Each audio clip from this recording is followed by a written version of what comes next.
De volta, cenário político, mais um bloco, é o bloco que você participa. O pessoal aqui está falando muito, Vonuf, sobre a questão lá dos guardas municipais da Prefeitura de Mossoró, viu? Você pode participar também através das nossas redes sociais, Twitter, o Instagram e também nosso WhatsApp 88028979. Participe com a gente ainda vai ter muita conversa com o professor Emanuel Nunes, economista, que está aqui conversando sobre o tema com a gente, falando sobre as medidas do governo federal em relação à economia, a situação econômica atual do nosso país, a economia como tema nessa campanha eleitoral. Daqui a pouco a gente fala também sobre o estado do Rio Grande do Norte, dentro dessa temática, obviamente. Vamos ver a movimentação dos candidatos amanhã, terça-feira. Nesta terça-feira, a candidata Cloriza Linhares, às 9 da manhã, faz visita em Ceará-Mirim, Baixa Vale. 2 da tarde, gravação de programa eleitoral. 7 da noite, visita em Mãe Luísa, em Natal. O candidato Daniel Moraes, 8h30 da manhã, faz entrevista em rádio de Natal. 2 da tarde, reunião com a equipe. 3 da tarde, gravação de programa para horário eleitoral. O candidato Fábio Dantas, das 8 da manhã às 3 da tarde, faz gravações para programas de TV e rádio. 4 da tarde, entrevista à Rádio de Natal. 7 da noite, reunião com a equipe de marketing e assessoria. A candidata Fátima Bezerra, 10 da manhã, faz despachos administrativos na governadoria. 2 da tarde, recebe lideranças de Natal, governador de Cerrosado, Riachuelo e Canguaretama. 6 da noite, lançamento da candidatura de Júlia Arruda no América, em Natal. 10 da noite, entrevista em rádio de Natal, Tribuna do Norte. A candidata Rosália Fernandes, 1 da tarde, concede entrevista a programa de TV. 3 da tarde, grava programa de vídeo para campanha eleitoral. 5 da tarde, participa de reunião de movimentos sociais no Sindicato dos Bancários para manifestações do dia 7 e 10 de setembro. Os candidatos Bento, Nazareno Neres, Rodrigo Vieira e Capitão Stevenson não enviaram agenda até o fechamento desta edição. Aí, a agenda dos candidatos para esta terça-feira. Para você que gosta de acompanhar, tem gente que cobra a agenda, viu, Vonúvio?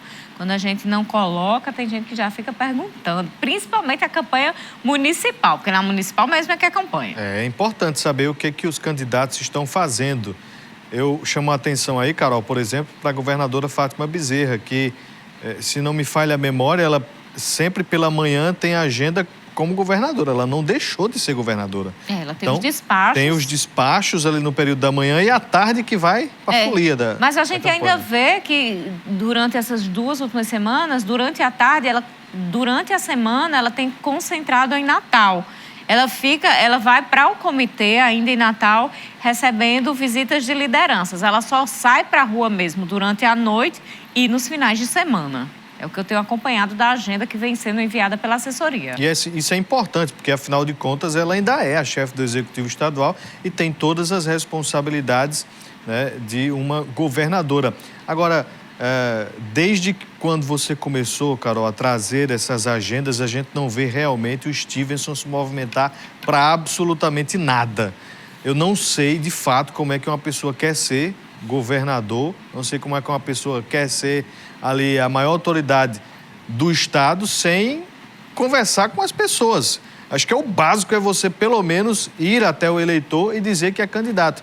Acho que só pelas redes sociais, só pelo Instagram, eu acho que não vai conseguir atingir seu objetivo aí de repassar o seu plano de governo. É porque tem analista que diz que ele não quer ser governador, que ele não quer ser eleito, que a questão é um medo aí que existe. Não sei, vai ser difícil conversar com ele.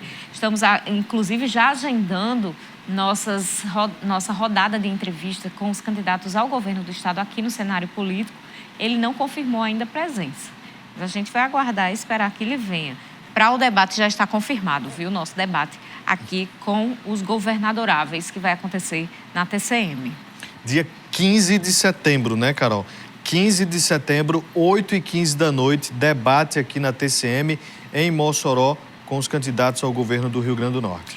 Olha, Vonúvio, tem gente que está fazendo muita campanha, ao contrário de Stevenson, e José Santos está aqui lembrando da dancinha de Garibaldi. A dancinha nesse final de semana, lá em Pendência, que ele entrou na dancinha, segundo o José Santos, da Popozuda. Pelo amor de Deus. Olha, Vonúvio, eu nem trouxe para cá essa dança, porque foi um negócio tão estranho.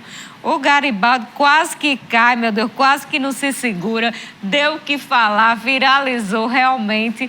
Já recebi até de pessoal lá do Ceará esse vídeo do Garibaldi. Carol, o portal Metrópolis lá de Brasília publicou também, então ficou famoso aí o ex-presidente do Congresso Nacional.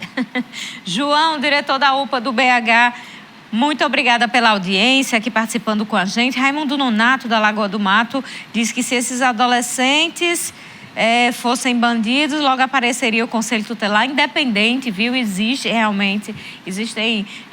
os direitos humanos que realmente protegem aí quem quer que seja o cidadão.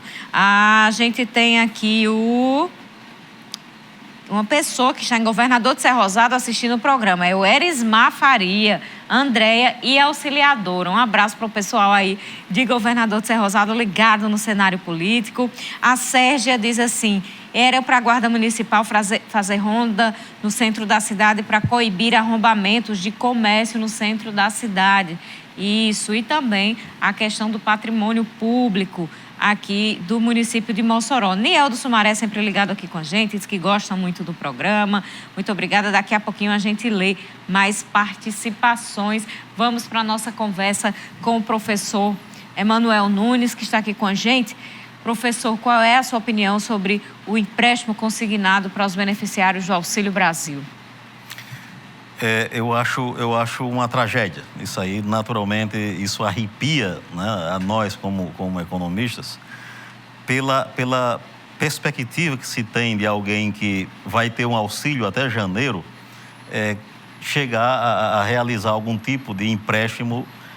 Esse auxílio automaticamente se acaba em janeiro, mas o empréstimo fica. Primeiro porque qualquer tipo de consignado, qualquer tipo de empréstimo, qualquer tipo de compromisso que você faça para o futuro, ele vai reduzir automaticamente a tua renda para o futuro. Vai comprometer, você vai ganhar menos durante todo o tempo que estiver pagando aquele consignado.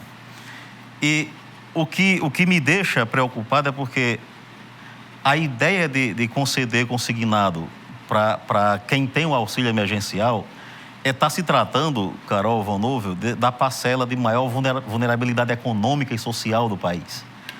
Não é que ninguém tenha o direito ou deixe de ter, a questão não é essa. A questão chega a ser o que se pode ter de consequências negativas com relação às finanças dessas pessoas ou à vida delas, e até mesmo do próprio país, quando concede algo de maneira tão irrestrita para algo que é de imediação imediata, como é o Auxílio Brasil, até janeiro, e alguém conceder um consignado que poderia ultrapassar esse período, né, sem nenhuma garantia de renda a partir de janeiro para essas pessoas. São pessoas de extrema vulnerabilidade econômica e social, que a grande maioria delas, absoluta, se encontra na faixa dos inadimplentes, né, de quem está endividado, de quem está desempregado. E a questão de conceder o consignado, isso é um risco, muito mais para a família que vai ser como tomadora do que para o próprio credor, seja banco ou financeiro ou cartão de crédito. Ô, professor, o que é que teria que ser dito neste momento com relação à economia? A gente falou no primeiro bloco sobre propostas, sobre o que é que precisa ser colocado como garantias. O que deveria, neste momento, pautar, né, as conversas dos candidatos em relação à economia? Todo o cenário internacional, Von Novel, eu acho que o grande ponto da economia brasileira é o atrelamento dela à questão internacional. Eu acho que se deve rever isso de uma maneira onde nós temos uma liberalização de mecanismos ou de pontos que acabam justamente nos afetando negativamente mais do que positivamente, como a questão mesmo da política de preço de combustíveis, tá? A gente não tem nenhum tipo de política internacional que beneficie diretamente o brasileiro nisso. O que nós temos é atrelar, por exemplo, toda a parte do IGPM nosso é atrelada a commodity. O índice geral de preço de mercado, que é o IGPM, que corrige aluguéis, que está atrelado ao dólar, e ele está justamente atrelado a aumento de preços, seja de alimentos, seja de preço de aluguéis, preço de combustível, preço de várias outras coisas. Então, não existe... O IGPM, se você tem uma ideia, ele variou até 2020 em torno de 8% a 10% ao ano. Em 2020, ele sobe para quase 25%. Em 2021, ele chega a quase 20%. Isso é um absurdo para quem tem contratos de aluguéis, contratos que tem o IGPM como índice de correção, onde ele é afetado diretamente pelo cenário internacional, ou por mecanismo, por commodities que têm preços ditados em bolsas de valores no exterior. Então, a política econômica nacional ela precisa rever esse atrelamento com os preços internacionais, seja de commodities agrícolas, seja de commodities minerais como o petróleo, seja com relação ao próprio dólar ou outros mecanismos que só têm trazido desvantagem econômica para nós. Então, eu acredito que os candidatos precisam ter uma clareza ou explicar melhor o que vão fazer com a política externa, para que barre minimamente a sangria de dinheiros que a gente está mandando daqui para fora em função desse atrelamento de política com mecanismos internacionais. Sempre que a gente compra, é aquela coisa, a economia tem uma relação de causa e efeito. Se eu compro, por exemplo, 1 quilo de alho de Governador de Serra Rosado aqui do lado, eu mando dinheiro para de Serra Rosado. Se eu compro 1 quilo de cebola do Vale de São Francisco, que vende aqui na Cobal, eu estou transferindo dinheiro também para o Vale de São Francisco, ou Pernambuco, ou Bahia. Se eu compro um carro Hyundai, né, que é coreano, eu mantenho empregos na fábrica da Coreia. Então, se eu mantenho uma política atrelando mecanismos externos à nossa economia interna, a gente também está drenando o nosso dinheiro para economias já abastadas como a americana ou a europeia. Então, eu acho que a lógica dos governos é rever a política econômica, pensando não somente na questão dos mecanismos, mas também internamente, no lado de um processo que nós temos de primarização da economia e de desindustrialização que completa 20 anos agora. Isso é algo que está deixando o Brasil numa situação de desvantagem comparativa e competitiva no cenário externo. Professor, a gente tem aqui a participação do Rinaldo, aqui do Nova Betânia. Ele diz, como se explica que no Brasil, atualmente, carros populares sumiram do mercado? Será que o povo está mais rico ou não estão mais podendo comprar nenhum carro popular? Realmente, a questão, os carros populares, se você pega um Mobi da Fiat, um Quad da Renault, né, são acima de 68 mil. Né? Isso não é preço de carro popular. O preço dos carros também estão atrelado ao dólar. O salário do operário da fábrica de automóveis é pago em dólar. Então, todos os valores de automóveis ou todos os valores de insumos industriais no Brasil passaram a subir. Isso é um ponto, sem falar de a maior parte dos insumos que são colocados como autopeças, a parte de peças de carro, a grande maioria vem da China. A China é a fábrica do mundo, né? Não à toa que nós vivemos um processo de desindustrialização, mas não somente aqui. Estados Unidos tem isso, a Europa também. A fábrica migrou para a China, isso em função de vantagem com relação a preço, mão de obra e outros fatores. Mas esse é um ponto que os carros pequenos, populares, acima de 70 mil, tudo é em função da alta do dólar. Professor, em relação a os dados do IPEA sobre fome e pobreza no Brasil, esses dados, eles são questionáveis, afinal, ou não? O Instituto de Pesquisa Econômica Aplicada, o IPEA, é um dos institutos de maior credibilidade do país há muito tempo, né? Então, não dá para questionar, como economista, como pesquisador que eu sou, né, o IPEA. O IPEA não publica nenhum tipo de informativo, né, ou de pesquisa, né, de forma irresponsável. Esse é um ponto que eu tenho garantia, eu conheço o IPEA, né, conheço toda a estrutura dele e a credibilidade que se tem há muito tempo. Nós temos uma uma quantidade hoje, né, que o próprio IPEA coloca de acima de 34 milhões de pessoas no país passando fome. Isso é algo preocupante. Isso é algo que vem da crise econômica, né, que inicia 2007, 2008, aprofunda-se a crise no Brasil com a crise política a partir de 2015, que chega ainda a ser aprofundada ainda mais com a pandemia em 2020. Não é brincadeira, não é uma questão de a gente estar apontando político A ou B aqui. Existe uma ordem econômica que precisa ser gerida, que precisa ser coordenada de uma maneira que se traduza minimamente numa proteção maior dos mais vulneráveis.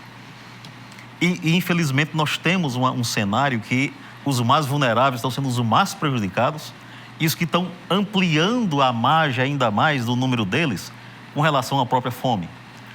A fome, no mundo inteiro, eu tive até há pouco tempo com José Graziano, agora em março, agora, o mês passado, em Curitiba, no Paraná, e o Graziano, que foi presidente da FAO, que é da agência da ONU, né, para alimentação e agricultura, e ele deixa muito claro que a fome no mundo hoje se sabe onde está. Ela está ou em ambientes de guerra, de conflitos extremos, em ambientes de intempéries climáticas, onde o clima ele é hostil por algum momento, como secas extremas, ou em países que a gestão de políticas públicas chegam a ser mal geridas. Isso é monitorado. O mundo não é para passar mais fome. O mundo tem estoques reguladores que tendem a irrigar de alimentos onde tende a ter uma redução, né, da oferta de alimentos. A questão brasileira é uma questão de gestão de políticas que, numa crise como está, a má coordenação gera ampliação de uma classe vulnerável, né, que passa fome, infelizmente. A gente tem aqui Aldo Ferreira, ele já falou sobre esse assunto, viu, seu Aldo? Marcos Galdino, obrigada pela audiência no finzinho do programa. Damião do Abolição 4, Angelino do Boa Vista, muito obrigada pela audiência. Graça do Nova Betânia, eu lhe dou uma dica. Entra no Spotify, digita lá na busca Meio Dia Mossoró, porque hoje a gente analisou o debate. Fica mais fácil porque agora a gente não tem mais tempo para falar sobre isso. Professor Emanuel Márcio Nunes, muito obrigada pela presença. Eu que agradeço, Carol, Vonúvio, né? A TCM sempre é algo que me deixa muita vontade aqui, né? O cenário político, sou fiel assistente também, né? Sou assíduo. Obrigada. E eu que agradeço pela oportunidade, né? Seja sempre bem-vindo, professor. Você de casa, boa noite. Até amanhã. Uma boa noite e amanhã a gente se encontra. Até lá.